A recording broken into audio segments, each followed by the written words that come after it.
everybody, my name is Chelsea Hodge, and today I'm going to talk to you a little bit about the Harry Potter books.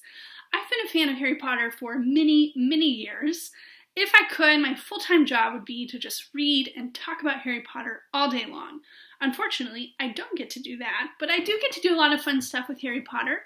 I work at the University of Arkansas in the Honors College, and through Honors, I teach a couple of classes about Harry Potter. I've also led several events and programs for students, and sometimes even given lectures about the Harry Potter books. Just like many of you, I'm sure, I've been spending a lot more time at home lately, so I've been rereading the Harry Potter books for the millionth time.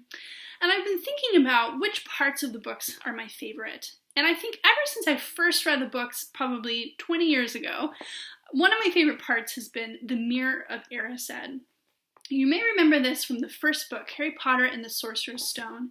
Harry Potter sneaks out of his dormitory at night under his invisibility cloak, and he stumbles across this giant mirror in a classroom. And at the top of the mirror, it has some funny words, but if you read those words backwards, it says, "I show not your face, but your heart's desire."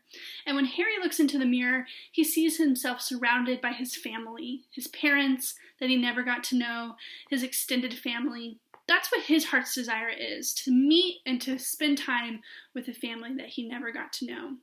When his friend Ron joins him a little bit later, Ron sees himself as head boy and as Quidditch captain, as having all these accomplishments and achievements that he hopes to have in his life. Two very different reactions to the Mirror of Erised.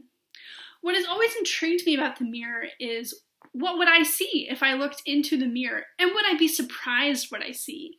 If somebody asked me, "Chelsea, what's your heart's desire? What would make you happy?" Maybe I would say, "Oh, I'd love to go on a long trip to Europe or to Disney World," or something like that. Maybe we would think about having a new Nintendo Switch or going on a trip to California, something like that.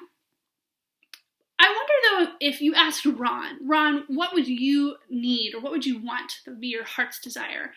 I'm not sure that Ron would say it would be to be head boy and Quidditch captain.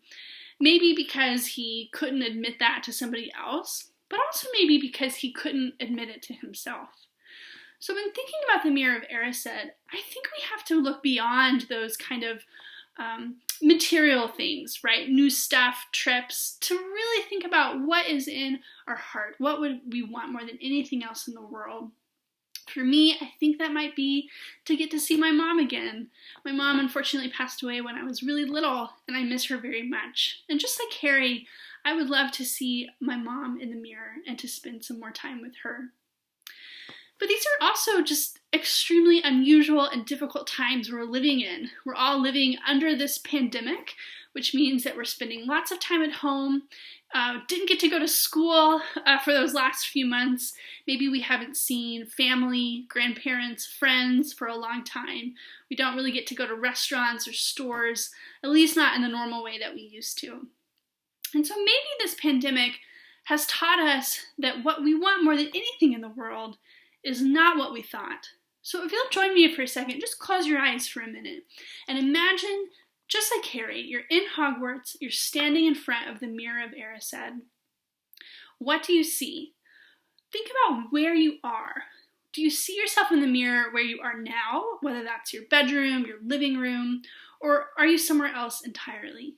Is there anybody with you? Is it maybe your parents, your sister or brother, a friend, grandparents, people that you miss, people that you've lost? Do you have stuff with you? Like Ron, do you have accomplishments or awards or maybe a new item that would make you really happy?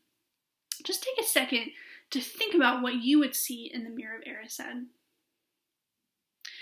This pandemic has been really hard for everybody, but it certainly taught me to appreciate things that I'd never thought about beforehand. Going to the grocery store, getting to see my friends whenever I want, getting to see my family whenever I want. Things that I used to take for granted are now very special. So even though the pandemic has been awful, I hope that it's opened our eyes to appreciating those small things, those small gifts of life that maybe before didn't seem like that big of a deal. If you have the time and you can, I'd encourage you to write down what you've thought about. what you've seen in the Mirror of Erised.